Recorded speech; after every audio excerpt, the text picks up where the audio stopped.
try and drive your heel into the ground. This stretches the calf. Another option, if you keep on stretching and you feel that tightness still, you still want to do your squat, is to actually put a lift on your heel. So you can take a weight plate, stand, put your heels on it, and then drop down. What that does is it takes that stretch relationship between your calf and your ankle and makes it a little bit longer so you can get into a deeper squat without going onto your toes. So does anybody want to come up here and do a couple of squats and you can analyze how their ankles are turning in and out? So we're just looking straight at the toes. So you make sure you're going straight ahead. Hip width. Lock those arms out. Go ahead and go into a squat. And we're just going to look right at his toes to see if his toes are going to move out at all. About 4 or 5. You see any movement in there? If you look at his shoes, he's cheating a little bit. He's got a heel. So take those shoes off, and then we'll see how your body reacts. Just point straight ahead. I'm going to show that right foot and the left foot. Okay. And relax. So anyone see a little bit of a difference there? You see how his ankles almost want to collapse in a little bit? You might have a little bit of calf tightness. Not too major. You'll really see if you got calf tightness that your feet are going to want to turn out a lot. So working from the ankles up is looking at the feet, see if they're turning out. Another. What about the rolling out? Like there's a little bit of a little pronation, supination there. That where your feet should stay flat. One, it could be an arch issue with the arch of your foot could be tight, or once again, it's the calf, related to the calf and soleus could be tight, and so you want to stretch that out. So any kind of instability of the ankle is going to be related to some kind of tightness or weakness in that area. So first off, stretch, and then strengthen later. Because usually it's more of a tightness issue than a strength issue. So working our way up towards the knee now. The knees should stay in line, straight ahead. We don't want any flaring in the knees unless you get below 90, and then your legs can open up because you're going to allow your hips to drop down a little more. So once again, we're here. What we want to see is the knees stay straight, in line. Or what you'll see primarily is people will go out. Here is going to be an indication hip and IT band tightness, pulling everything out. So then we're going to work on strengthening the inner thighs to help pull the knee back in.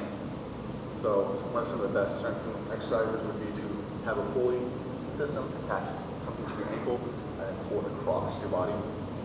Everyone's seen the seated down ones where the adductor machine where you're adding. Unless you're going to be standing doing that exercise, pretty much it's not a very functional piece of equipment unless you're going to be able to stand up and really squeeze in and get the adductors.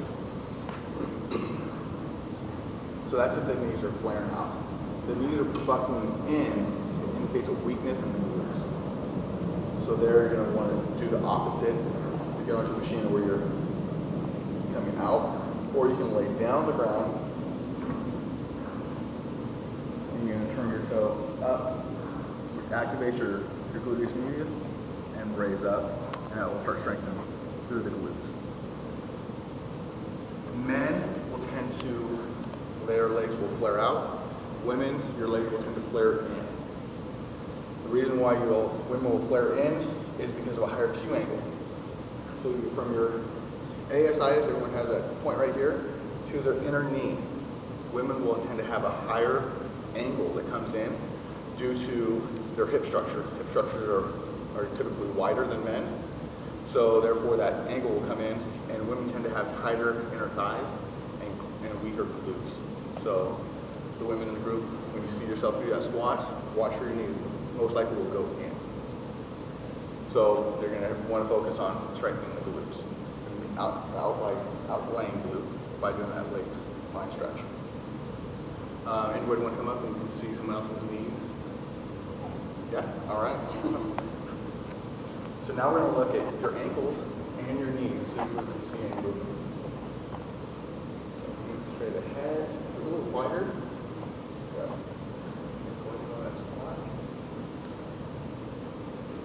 little bit slower. Want to see? Do about 6 more.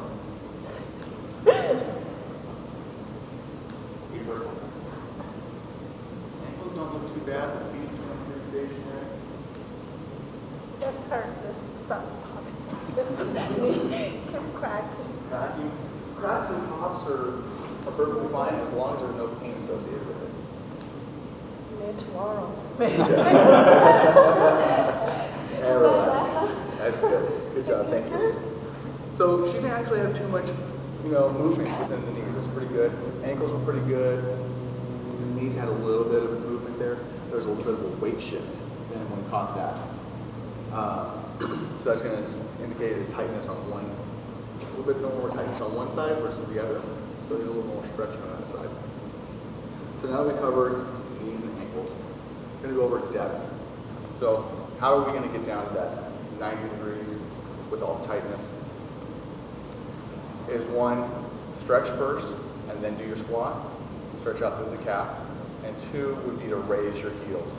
So I'll use this here. You're going to stand on 2, basically up on your toes, and you're going to have your squat perfectly down without raised. And that's perfectly fine for a temporary fix, but know that you're going to want to stretch as much as you can. So what's the word on stretching before working out? Because I've heard it loosens up your joints, increases risk of injury. Just do a quick warm-up jog or something. I like to do an active dynamic warm-up. If your goal is to increase strength, you're not going to want to do a whole lot of static stretching before that lift. Because what happens when you stretch, you're actually working that muscle out. So just like when you do a lift, you're contracting the muscle fiber. When you're stretching, the muscle fibers are temporarily contracting and using that energy. So if you're wanting to get strong, don't stretch a whole lot of that muscle group before that lift. But if you want to do a warm-up, like one of my favorite ones is a hamstring warm-up, is Frankenstein walks, hands out in front of you, and kick up your leg to the opposite side, like straight. What I'm doing here is taking the hamstring to a full range of motion, and also warming them up, stretching them out, and they tend to not lose as much strength from that. So if I can do that with the squats and not see any ill effects. Ah, cool. Then it's pushing. Getting it down to that squat. So either you're going to stretch, or you're going to prop the heels up and just half inch max. So when you're looking at yourself, you got to make sure the knees aren't flaring out or going in. So there's back squats and front squats. Back squat is going to load the bar behind your neck, and from here drop down in that squat. If you can't get to 90, stop. Stop wherever your range of motion is at and go back to the line. The reason is, if you go past 90 and you're too tight, you're going to injure yourself versus improving yourself. So when you're squatting, make sure if you can go into a quarter squat, that's fine. So side to side, front to back. When we're squatting, you want to make sure that as you're going down, your chest is staying up as vertical as possible, and your chest is not going over your toes.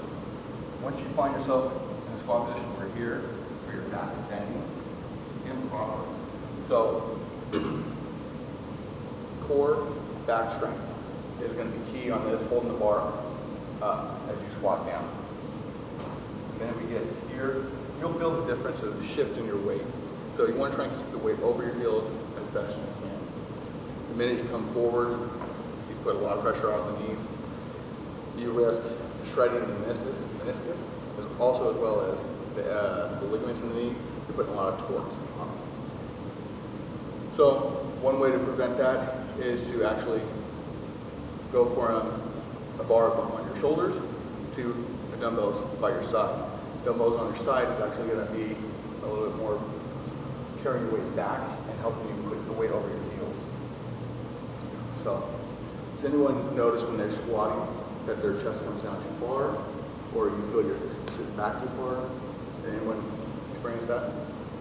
What do you experience the most? I go back on my You go back on your heels. So when you wake up, low back a little sore. Yeah. So what happens if that weight you're carrying back here, and you're struggling, you're straining way too much through here. So you could probably actually shift your weight forward a little bit more as you do your squat. So you want to come up and see your squat, and we'll see how we can change it up a little bit. Just do a regular back squat.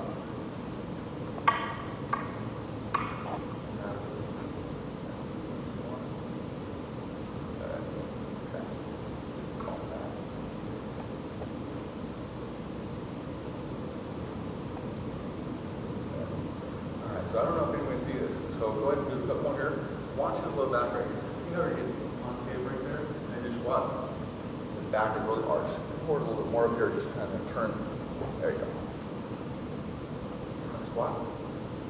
That dip right there, that big arch in your back. So what you got there, you have an anterior pelvic tilt. Your pelvis is tilted forward a little bit. The biggest reason why is probably from hip flexor tightness. So hip flexors, they insert into the low back, or they start originating in the low back, come down through your abdominal cavity and insert into the inner thigh. The main purpose of those muscle groups is for knee flexion, bringing the knee closer to the chest. So what are you all doing right now? You're all sitting. Guess what? That hip flexor muscle is in a contracted state. Over time, 10 hours a day, 8 hours a day. How many hours are you guys sitting? A lot. Everyone's on the computer. Those muscles over years are going to shorten and shorten and shorten and shorten. So now that pelvic tilt is going to get more pronounced, and you're shortening these muscles in the lower back. So now what happens when you squat, that pelvis is tilting even more because now we're causing flexion of the hips. So every time you go to bring your knee closer, you're forcing that pelvis to twist more. So in order to alleviate that, hip flexor stretching. One of the best ways you can do it without just by yourself is a standard kneeling position, with knee down. You're going to squeeze your butt and then drive your hips forward. By squeezing your glutes, it deactivates the hip flexors and forces them to stretch longer through a greater range of motion. So squeeze here and push your hips down like a 45-degree angle and keeping your chest up. The minute your chest comes down, it becomes an ineffective stretch. So you notice this one you're going to need somebody to actually visualize, look at you, and notice that your hips are turning a little bit. So the hip flexion right here is going to cause low back to either be painful, or what's going to happen is your chest is just going to fall flat. You're going to get so tight that your chest will come here, and you're going to be in this position, or you're going to have that really bad arch. And then when you're squatting, most things are going to go to your back and not your glutes and hamstrings. Anybody else experience that? Their low back is getting tight during squats? So, could be an issue. Another good hip flexor stretch you got to do with a partner. You're going to lay flat on the table and have someone actually, so your butt would be on the very edge. You're laying back, knees to your chest, extend one leg down, and actually have someone forcefully push that leg down. That'll really open up the hip flexors, but not everyone has a table partner to stretch with, so the kneeling hip flexor stretch would be the best one for you. How long should we hold that stretch? If you're tight, 45 seconds to a minute. You don't want to hold that stretch long, and then just like when you work your muscles, you're going to go 2 or 3 sets. The more sets you can do, the more stretching you can do, the better. Especially if you have a really big tilt. You know, if you want, I could go around and kind of analyze everyone's pelvic tilt. But pretty much anyone here, they're in the computer industry, is going to have anywhere between a slight pelvic tilt, depending on how young we are. The older we get, the more sitting we've done, so it's going to twist even more. So that's what we're looking for is anterior pelvic tilt, looking at the knees, looking at the ankles. Do you have any myofascial release techniques For the hip flexor? Oh yeah, there is. But you're gonna have to have someone do that for you, and it's gonna be extremely painful. Because they're basically gonna go in through your back, and they're gonna basically dig and possibly cause some bruising. I wouldn't recommend it unless you're really, have some back issues, to where you can be so tight to where you're actually messing with the discs itself and causing like herniation. So at that point, then I'd recommend going in and seeing the chiropractor come in and actually manipulate the muscle at that point. But stretching it through the hip flexor stretch should be sufficient enough if you do it regularly. And by that, I mean like 4 to 5 days a week. Over time, as people become more squat dominant in their squat pattern, if they have all these tightness issues. So one issue, stretch everything out. 2 is to turn on activation of the glutes and the hamstrings. What happens over time is you got these neuromuscular pathways that go straight to the muscles. So you want to squat, you start squatting, your brain's actually just sending all these chemical messages to the muscles, to the fiber optic, boom, boom, boom, boom. Don't even think about it. What happens, you have these great squat patterns when you're a kid, and then as we age and we sit, we don't move as much, things tighten up, and those freeways, those pathways, got like, you start to get potholes. And the more potholes they get, the less the brain wants to use those pathways. But all the pathways that we're using for the quads tend to be free and clear. You got a nice highway versus dirt road, you're going to take the freeway. So what we have to do is now do techniques to start covering those potholes up to make it a freeway again. And once we do this, your brain will automatically, the muscles will, oh yeah, that's what I'm supposed to be doing. And your quads will start to feel a little less strain on them. So one of the best ways to activate the glutes is through a glute bridge. And I'm probably sure everyone here has seen those done before. They're done a lot in physical therapy and for beginning people to do exercise. So a glute bridge is on your back. You're going to bring your heels close to your butt, and we're going to put about 6 inches between your legs. From here, you're going to squeeze your butt as hard as you can, and then lift your hips up as high as you can. What we're doing here is we're actually stretching through the hip flexors and neuromuscularly sending chemical messages to the glutes to fire in this movement. If you take this movement and you're standing up, it's almost a squat pattern. So I'm in a squat position, not just shifting my hips up, back down. So from the ground up, we're working to get the glutes and the hamstrings more and more activated. That's step 1. You're going to want to do 4 to 5 sets of 15 to 20. And each one has to be tighten the glutes as hard as you can, and then lift the hips. And really focus on lifting the hips as high as you can as well. One thing that will happen is if you got some tightness issues, your knees will start to move, and typically they'll move out. So one of the key things to do is, one is monitor the knees. If you feel your knees are moving out too much, you can take a medicine ball or really anything you want. Try and create a 6-inch gap between your legs and hold it. So I use my phone, put my phone there, and then I'm going to keep my knees from flaring out. I know I'm doing it wrong as soon as I cross. So that's a good way to keep yourself in check on doing the glute bridge. Has anyone done this before? How'd it work for you? It works great. Do you do them often? Yes, every night. All right. So now we're going to go, once those pathways start to get good, you're going to want to do a single leg glute bridge. Here, you're going to put one leg up, try and fully extend it. Same thing, now we're working on single side. Squeezing just the left cheek and extend.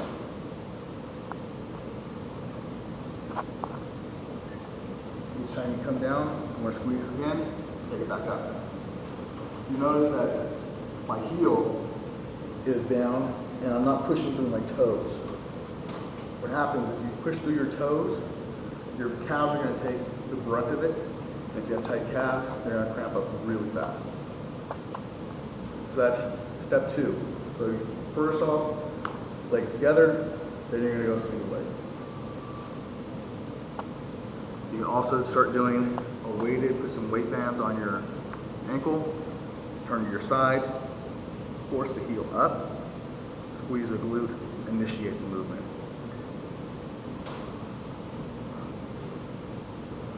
So when you are doing the first one, the hips are up, how long do you hold it for? You want to hold the top for about a second. So it's really just focus on, if you start to go up and you lose your grasp of your glutes, then you stop, go back down. Focus on squeezing the glutes, go back up again. Because what happens is we're not going to be able to get the glutes going when your squat pattern starts back up again. The glutes aren't going to fire properly. So this is a path, neuromuscular pathway. It's just trying to ingrain that path again, get it back up. That's all we're trying to do. So you can do this a couple sets before you start squatting. It won't affect your squat at all. It will help improve it. So you do a couple of others. Caesar just mentioned the pistol squat, and that's a single leg squat. So if you can't master the 2 legs, you know, that'd be a whole other topic to do, but I'll be more than happy to help you with that if you want. So now we're going to get into different types of squats. Got loaded back squat, got loaded front squat, overhead squat. So most people just know the back squat. Just put bar in back, start squat. So here I'm going to show you do a front squat. Front squat, you do it with a bar. You can go cross wrap, lift the bar up this way. Or you can do a rack position where you're holding it this way. The only problem with this one, if you don't have the flexibility in your wrists, it's going to really hurt. This position is very uncomfortable unless you have the range of motion in your shoulders and your wrists. So I'd recommend if you're going to start doing front squats, is you're going to go across your chest. Hold it in the rack position this way. So if the bar was up on the bar, up on the rack, walk underneath, shoulders underneath, and step on. So front squat is good for loading anterior, loading everything to the front. It's also a great back exercise because now we have a load in the front of our body. We have to fight the force to go like this. So it forces you to stay upright, sitting back. And I find it easier to sit back into a squat when I have a load in front of me because it's counterbalanced. Put a bunch of weight in front, makes it easier to just go the opposite way. So this is a good exercise to help strengthen your back and also get a feel for that deeper squat. So alternative to the typical back squat, what happens is typically everyone puts the bar on the back and the chest falls down. So there's a little issue there. Start correcting. So change it up. Try front squat. So, has anyone ever done a front squat before? Yeah, that's good. But if your quads are tight, would that make it even tighter if you do front squats? So you're gonna stretch, as long as you're stretching out through your quads, front squats are fine. You just gotta remember, you're gonna probably stretch before, stretch after. But it's really good for upper body control and keeping your torso more upright and not falling down. And also, just start light. Start light and just work your way. Last of the squat series is the overhead squat. It is the toughest of the squats. This is why we do the overhead squat assessment, because what it does, it puts the body in the worst possible position to do a squat. And so if you have any tightness issues, any muscle imbalances, right side, left side, anterior, posterior, they're going to show. So overhead squat is, most people will get into a rack position, stuff underneath it. You're going to push press it into up over your head, and then from here you're going to want to squat. This is the most advanced squat you can do. It's going to really focus on shoulder strength, core strength, and then your legs. You're not going to be able to go very heavy at all. Most people will just be doing a bar, 45-pound bar. If you can do more than a 45-pound bar, it's pretty good. If you can do over 100 pounds, excellent. So, but basically everyone will start off with the back squat, front squat. If you've never done the front squat before, I would recommend trying it just to get a feel for it. If you don't want to do it with a bar, you can always do it with dumbbells. And from there, you can take your dumbbells. So I got dumbbell here, the other side here, is just put them on your shoulders. Hold them in front of your body. So as you come down, you're going to have to fight that lean forward. So you're pulling back. Any questions on that? For the overhead, are you locking your elbows out? You want to lock your elbows out. You're going to want to lock your elbows and stabilize with your shoulders. The minute one of those aren't locked out or stabilized, that bar is going to go all over the place. What that's really going to hammer the inner thighs more than anything else. And if you're not on a good strong base, I would highly recommend against it because you're just going to ruin something, tear something in your groin.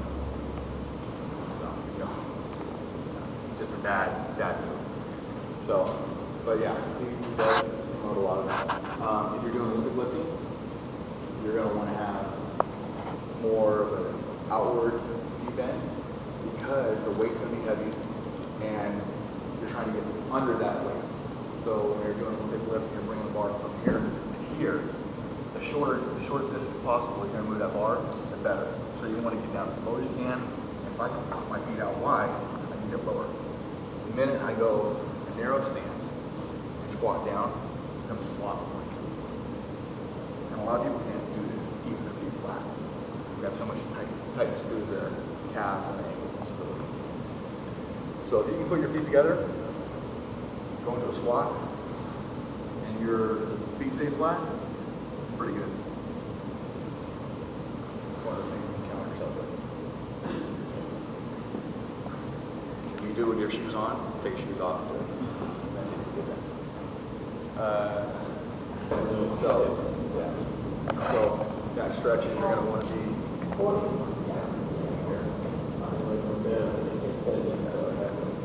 another advanced stretch to go on there. Grab your foot, pull it to your butt, and then go down. You're going to get a quad stretch and a flexor stretch. But stick with this guy first, and then you go on the foot. And then bring your heels towards your butt, keeping your hips up in the air. What that's going to do is going to help activate the hamstrings. And everyone's done the old hamstring curl machine where you lay on your stomach and start doing bang on a bunch of reps. It's a little bit more effective than that because you're going to get more neuromuscular adaptation because of instability. So you can start with that 2 feet, pull it in. Basically, tuck it in. Tuck it in. Okay. You want to leave your hips up and then bring that ball in as close to your body and fully extend. But keeping your hips up the entire time. If you do it for 2 legs, it's easy.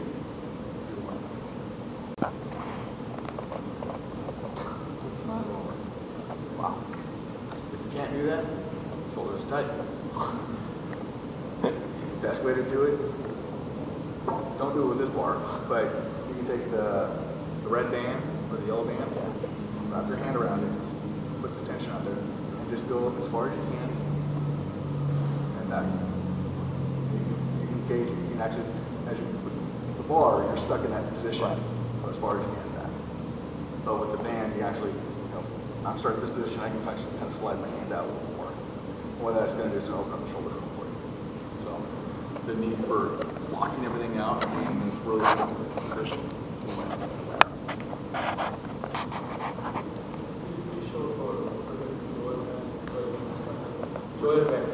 Lower back. You want to stretch out the hip flexors. So in this position, drive the hips forward, squeeze the glutes, the hip flexors, causing that anterior pelvic tilt. applies in the low back to tighten up. So flex it there. You can also do the cat-camel. So you're here, forcing it back out, and then pulling it back in, working the pelvis to pull in, and then push out. That's really good for pelvis mobility. Okay, it's going to make it that much more worse, and your chance of blowing out a vessel, very easy, very easy. I'm sure you guys all heard the stories of, you know, some heavy weightlifter holds his breath on the lift and, you know, blowing, gathering aneurysm, blowing a vessel in the brain or something. So you can, it does make you stronger, that split second drive. So if you get down to the bottom down here, you hold your breath, and then squeeze everything and blow out as you come up, you're going to have a little bit more energy, a little bit more boost. I think this question also would be not only to hold your breath, but create the tension before you lift. Yeah. That's what set your tension so your muscle quiet before you lift. You can do a general rule for like general population is try not to teach that, because you know, if you've trained a lot and you know your body well, then that's a technique that you can use to gain an extra edge in your lifts. But general public, we kind of want to shy away from it just because It's hard. Yeah. I mean, how many people know here their blood pressure? It's an important thing to know. Cholesterol levels, all this, you know, all those blood levels, all your lab works. You should know those.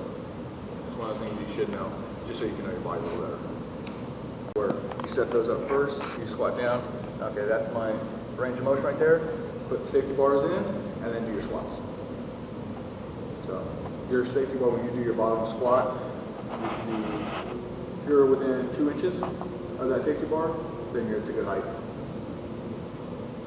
So you just go less weight, more reps. And then, you know, like if you're doing 10 reps and you get down and 7 was a struggle, don't do 8. Just be smart. Just don't do 8. You're gonna rack the bar. You know, at that point you gotta check your ego at the door a little bit. You know, I can do number 9, I can do 10. Yeah, not today. If you did it last week, doesn't mean you can do it this week. By the way, Travis, you're not advising people to drop bars downstairs, right? It could be people's foot. Yeah, not advising that, but if it's drop a bar or, you know, throw your back out, drop a bar. Drop the bar and Carol gets mad under.